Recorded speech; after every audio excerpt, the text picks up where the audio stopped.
Baik, Assalamualaikum warahmatullahi wabarakatuh. Pada kesempatan kali ini saya akan membahas tentang teknik-teknik dasar dalam belajar keyboard, yang mana sebelum saya membahas tentang hal yang harus dikuasai dalam belajar keyboard, alangkah lebih baiknya kita harus tahu bahwa sebenarnya yang paling penting sebelum kita memulai dalam sebuah pelajaran kali ini.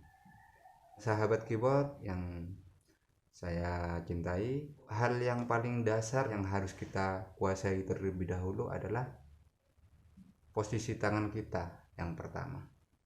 Sehingga ketika posisi tangan kita sudah benar, nanti kita mainnya enak. Karena apa? Sesuai dengan pengalaman saya pribadi, ketika kita dalam belajar keyboard itu posisi tangan kita bukan salah tapi kurang benar, maka kita akan ada kesulitan nanti. Sehingga saya merasa penting untuk menganjurkan sama teman-teman semua, yang pertama adalah posisi tangan kita yang harus benar. Kalau posisi tangan kita sudah benar, nanti tidak akan ada kesulitan. Bagaimana sih posisi tangan yang benar? Posisi tangan yang benar itu tidak susah. Yang penting kita itu posisi jari kita adalah membentuk kurva seperti ini. Biasa saja, rileks, santai, tidak usah kaku. Kemudian diletakkan di atas tut yang akan kita tekan ini seperti ini. Untuk itu, yang pertama saya ingatkan sama teman-teman terutama pemula, sebelum kita latihan atau belajar, biasakan kita melakukan senam jari. Senam jari itu akan membantu kita, jari-jari kita dalam bermain nanti. Lakukan senam jari 5, 10 sampai 15 menit. Nanti setelah melakukan itu secara rutin, teman-teman akan merasakan efeknya nanti. Untuk itu, yang pertama sebelum kita belajar keyboard, posisi tangan harus benar, dan yang kedua biasakan senam jari. Untuk selanjutnya saya akan membahas tentang hal yang harus dikuasai, sehingga saya merasa juga perlu menyampaikan bahwa teman-teman khususnya pemula ini biar tidak bingung nanti menghadapi tut yang banyak, terus tombol yang banyak, yang mana yang harus ditekan atau yang harus dioperasikan terlebih dahulu. Untuk itu saya akan membahas tentang inti daripada nada itu hanya ada 8. Dari C ke C tinggi. Ini saja yang harus kita kuasai. 1 oktav aja, karena dalam keyboard itu terdiri dari beberapa oktav. Ada keyboard yang 4 oktav, ada 5 oktav, dan seterusnya. Ini saja yang harus kita kuasai. Di sini sudah saya sediakan, ada yang ditulis dengan huruf C, D, E, F, G, A, B sampai C tinggi, dan juga yang ditulis dengan angka 1, 2, 3, 4, 5, 6, 7 sampai 1 tinggi. Ini sama. Makanya saya sama-sama siapkan agar teman-teman tidak bingung dalam belajar. Kita fokusnya dalam 1 oktav ini saja dulu. Dalam sebuah keyboard itu nadanya pasti dimulai dengan nada C. Di sini C. Ya, sama. Kita belajarnya 1 oktav aja dulu. Ini pahami, yang penting kita tahu mana C, yang mana D, terus selanjutnya.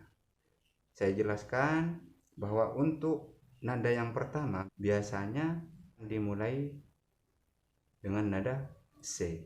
Ini sama ini. Makanya kita fokus di sini saja dulu ya, biar tidak terlalu bingung nanti khususnya pemula. Ini adalah C. Setelah C itu naik 1 nada menjadi D. C, D. Kemudian naik 1 nada lagi menjadi E. Berarti E ini adalah nada ketiga. C, C, D, E. Kemudian kalau dari E ke F ini bukan naik 1 nada, teman-teman ya. Kalau E ke F ini naiknya adalah setengah nada. Karena setelah nada ketiga do re mi naik ke fa itu, atau E naik ke F itu jaraknya adalah setengah nada. Setelah itu dari F ke G adalah satu nada juga, kembali sama seperti yang di awal. Kemudian kita lanjutkan dari G ke A. G ke A ini naiknya teman-teman adalah sama seperti F ke G, satu nada juga. Satu nada dari G ke A ke B juga sama, naik satu nada. Begitupun kalau misalkan turun dari B ke A, satu nada tetap. Kemudian ini yang terakhir, dari B ke C tinggi ini ada naiknya adalah setengah nada kembali, seperti E ke F. Makanya kalau kita nanti belajar di do re mi itu ada dua kunci yang harus kita pahami, yang mungkin akan saya bahas dalam part-part selanjutnya nanti. Dalam pembahasan kali ini kita kuasai dulu dalam satu oktav ini ada berapa nada yang harus kita ketahui. Pada dasarnya hanya ini, kuasai dulu yang tutut putih ini. Yang hitam ini hanya cukup dikuasai, diketahui saja. Nanti otomatis ini sudah akan bisa dengan sendirinya nanti ketika kita belajar akord, misalnya sudah masuk ke mayor sama minor, itu sudah pasti ini dengan sendirinya akan kita pelajari. Untuk itu kita kuasai yang dari C sampai C tinggi ini, kita pahami sampai di luar kepala, tidak usah mikir. Nanti setelah kita main mana C, mana D, mana F, mana A, itu tangan kita sudah tahu dengan sendirinya nanti kalau kita sudah paham. Untuk itu C sama 1 ini adalah sama sesungguhnya teman-teman. Takutnya teman-teman nanti ini sama, cuma tingginya yang tidak sama.